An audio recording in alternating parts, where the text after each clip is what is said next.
if you wanted to play the best footy, you came to Scottsdale and played. He just said to the rest of the blood, back to the centre, boys, he won't miss. I just love to wear the Scottsdale Footy Club jumper. It's a very history-dominated club. Attack, attack, attack! Retaliation! Get down, retaliate!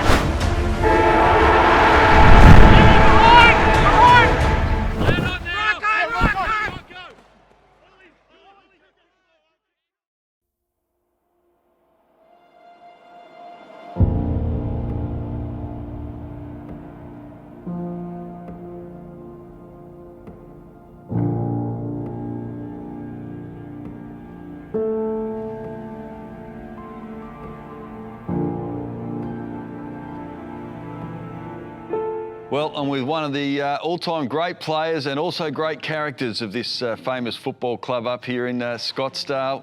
Danny Hall, it's been a while since I've seen you. I've seen you play a lot over the years playing on the field, but are you keeping well? Oh, as well as could be expected.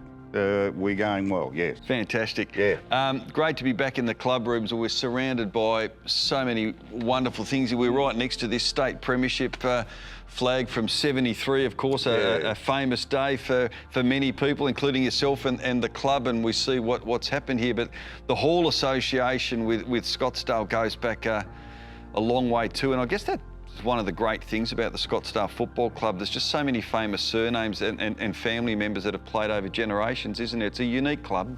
It is a unique club in that way, but as the years have gone by, we haven't drawn the players. We lost so much industry from this area. That's what's crippled our club a bit, but we're still going, and a lot of the clubs in Tasmania are not still going. No, that's right. And speaking now, you know, we're hearing that the club have seemed to have recruited well and are looking a bit stronger in numbers moving forward as well. But how important is a football club to a town? We hear it a lot. I know Georgetown, for example, were really struggling some time ago. They talk about how important it is. How important is a football club to a community such as Scottsdale? Oh, it's just the hub of the community. If you haven't got a club, you haven't really got a town. You look up the NEFU now, or where the NEFU used to be, Ringarooma, Windermere, Branxton, all of those people. The townsfolk, they haven't got anywhere to go to. And they're going to go on, you know, it's a social activity. And that's why I played football, I suppose, because of the social activity of it. What did you love about football? I used to like the challenge, but I used to love the social side. Yeah, I was probably the last one to go home. And that was good because you talk to everyone of a night. I used to love talking to the older people, and because there was a lot of bullshit out there, and there still is. Yeah. Hey, and stories only get better, don't they? Yeah. Scottsdale had some fantastic rivalries, and in particular, North Launceston. How's the relationship? Well, we might get to the relationship on game day, but off field. Do things get forgotten after a game? No, I never forgot. If they beat us, I wouldn't get over it until the next time we beat them.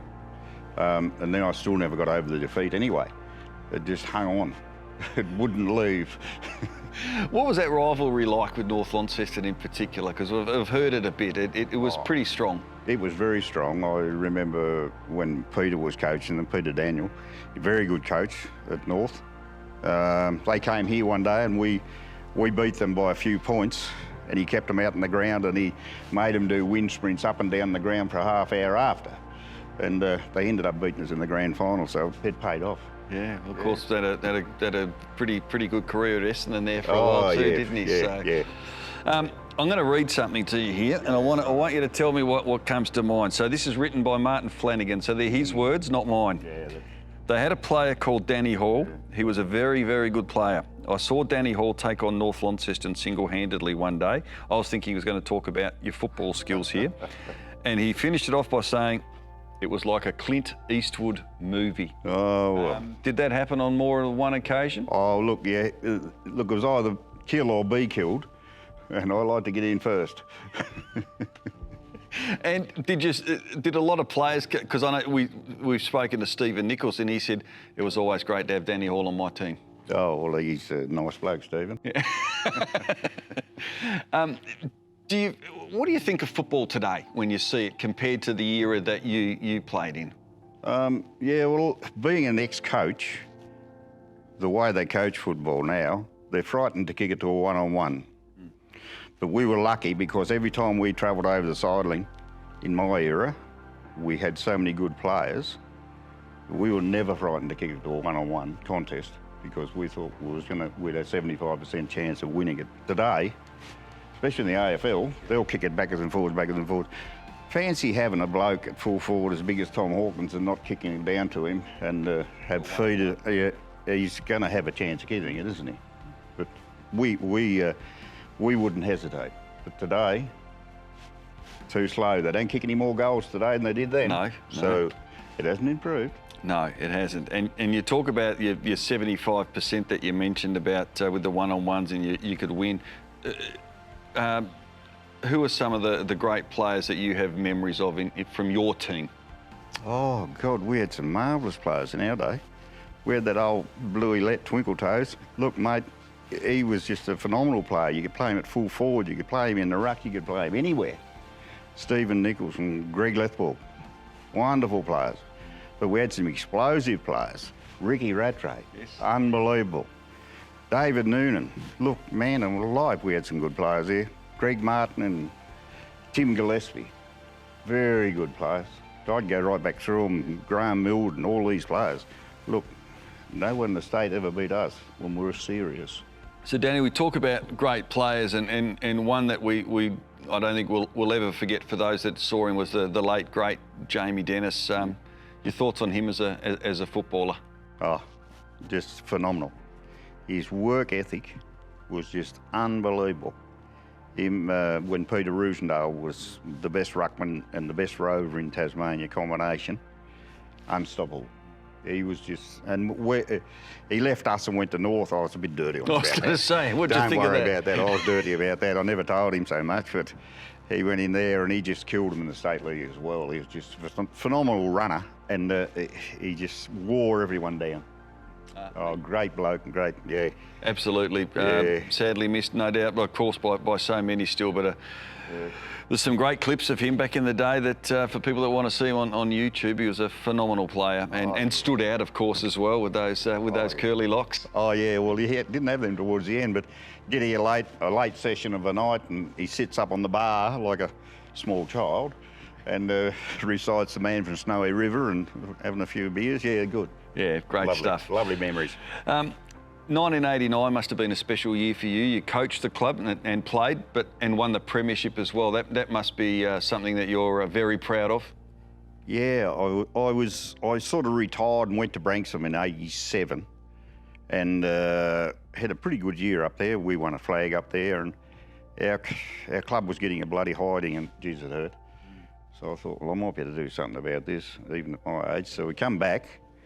88, we just missed out on getting to the grand final, and 89, yep, we done the job, and marvellous feeling, especially with the blokes I knew. You come back here, and you're coaching fellas that you've known all the time. It's a pretty hard job, but you've got to distance yourself from that, and get on with the job. But we had some fun. You've got to have fun. Sport's supposed to be fun, isn't it? People can forget about the stresses of life for a couple of hours every week. You would have no doubt played against some great characters as well. Yeah. Bull Raymouth, the late great Paul Raymouth, great character, but great footballer as well. I know you had a pretty good experience with him one day on the field. Oh yeah, when he was coaching Longford, yeah, a bit of fun out there. And the Bull and I tackled, and we went to ground, and I knew Bull had the old glass eye and he had one eye. And I was trying to get my finger into his other eye, you know, just to slow him down a little bit. And Whisper Williams said to us, "Get up, you pair of Sheilas." And that was probably the end of it. There wasn't much in it, really. No. And umpires, we need them in the game. Whisper Williams, you weren't a big fan, were you? No, still not. So, Whisper, if you're watching this, you did knock us over that grand final. You took it off us, you mongrel. So what happened? Paint the picture. Oh, well, the ball was kicked deep. And what year was this? This was 79. North beat us by 2 or 3 points in the grand final. We come home with a wet sail. And the ball was kicked deep into our forward line, and Greg McClure, 6'6", took a mark 20 metres from goal, and Whisper's gone, play on, play on. The crowd went mad. Old Vern Woods up the coast wanted to replay it on TV, and they wouldn't replay it. And, But today, Whisper, he's a true umpire like you, Nick, still reckons he was right. Yeah. They never forget. No. They're always right in their eyes. Fantastic. Well, look, it's been great to share some of these great stories. It's a wonderful club, and as we look behind us, 1989, that's the second last premiership the club's won. It's been 20 years since their last one, so let's hope it's not too long before this famous football club get another one. I think we're going to get off the floor. Yep, we're going to come back at it. Fantastic. Great to catch up with you. Thank you. Nice to talk to you. Thank you very much.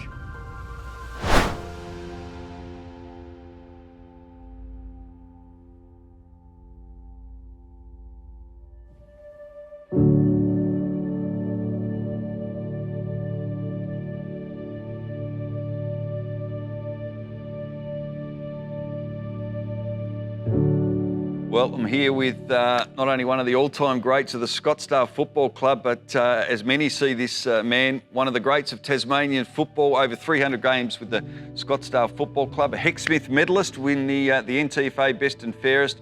He's an NTFA living legend and also inducted into the Tasmanian Football Hall of Fame back in 2014. Great to see Stephen Nichols. Good to see you. Welcome. Good to catch up with you, mate. How you doing? Oh, not too bad, thanks. Yeah. Sorry about the weather. Oh, well, and it must bring back some amazing memories coming into these club rooms for you. Oh, yeah, you just got to look around and, yeah, it's a very history-dominated club in the NTFA. Yeah, well, you were a big part of that over many, many years. Tell us about the early day. How did you first become associated with the club?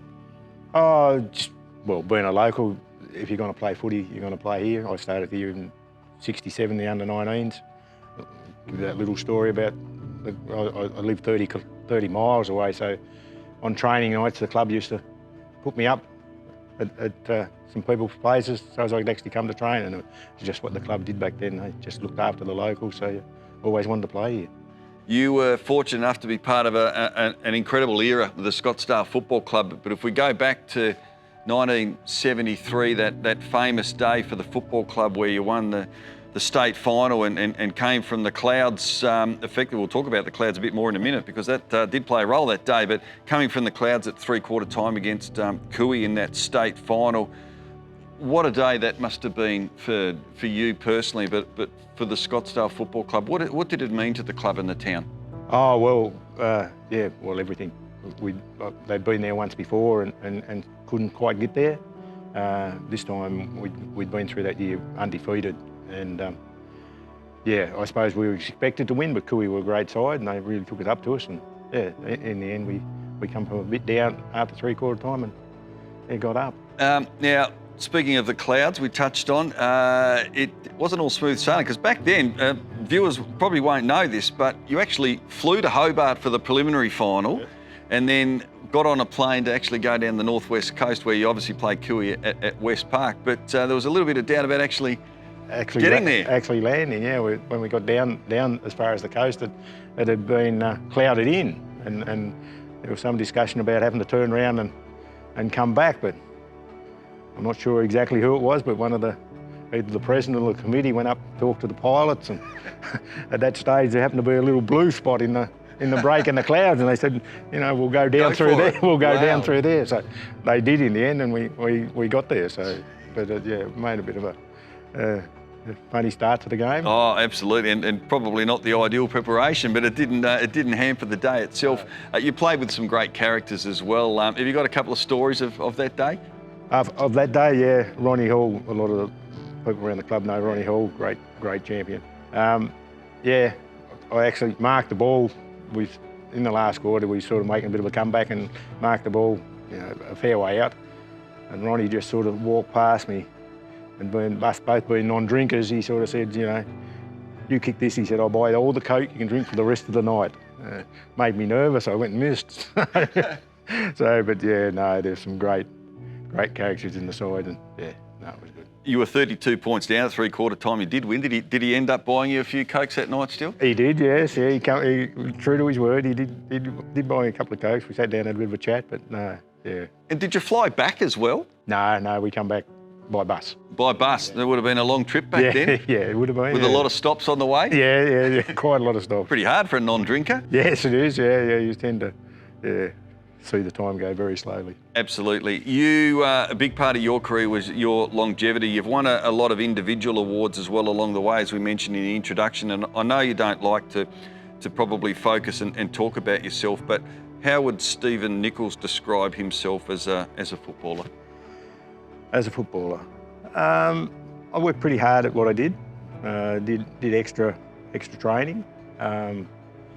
Probably the kicking side of it, I was lucky enough to be a pretty good kick, and that I put down to living out at Waterhouse. We used to be very windy out there, so when we was kicking, as me and the brothers, you could only kick with the wind for so long, then you had to kick back into the breeze, so that sort of tended to sharpen your kicking skills. But yeah, I think I just enjoyed it that much, and the people around me, you just did what you had to do. Which games did you look forward to the most when you get the roster there at the start of the season? I mean, Scottsdale had some great rivalries, but what excited you? I always loved the North Launceston games. I know they was always going to be hard. North Launceston, City South. City South was always hard games too. Had a few good players in there that did it pretty hard, but yeah, North Launceston, always look forward to them. And not only because of the players, some of the supporters. You sort of, yeah. Absolutely. Now, you did do some coaching as well, and you coached a premiership here at Scottsdale, but you also coached up at Branksome, Stephen, and I know a lot of players, they retired around, 33, 34, 35, but you were coaching Branksome, and I'll get you to tell the story because how old were you when you played your last senior game? At Branksome, 57. Yeah. I was coaching up there that particular year, and we were struggling for numbers and getting beat pretty easy each week, and we were trying to get the under-16s to double up into the seniors, but one particular day over at St Helens we'd had a few pull out and bits and pieces, so I said, well, I'd been trained, I still did the training and that with the boys, so I said, oh well, I'll play today. So you pulled on the boots at the age of 57. How'd you go that day? Oh, I think I might have kicked 3. Yeah, wandering around the forward pocket. Did you contemplate maybe thinking, age is no barrier, I'll keep going? No, that was sort of a one-off thing, so it worked out well. Finally, who were some of the great players that you played alongside and maybe against as well? Alongside, we've got to go with the blokes I played nearly all of those 300 games with Danny and Grouter. Bob Wilson, when he come here, he just set a standard of the way we wanted to play, and that was great. Blokes like Kenny Lett, when you see what Kenny went through with the accident with the Bulldogs, to be able to come back and keep playing. Jimmy Leach, when he come across from Melbourne, great stab kicker with the ball. Against had blokes in City South, Kim Saltmarsh, he was always a hard opponent. Rodney Loon from North Launceston. Yeah, well, I know you rate very highly amongst many in the state, so it was a great opportunity to catch up with you, Stephen, and we appreciate you coming to the club rooms where you brought a lot of great memories to many people over a great number of years, and we thank you for that and your contribution to football and being part of getting back to Scottsdale. Thank you. That's great. Thanks for the opportunity.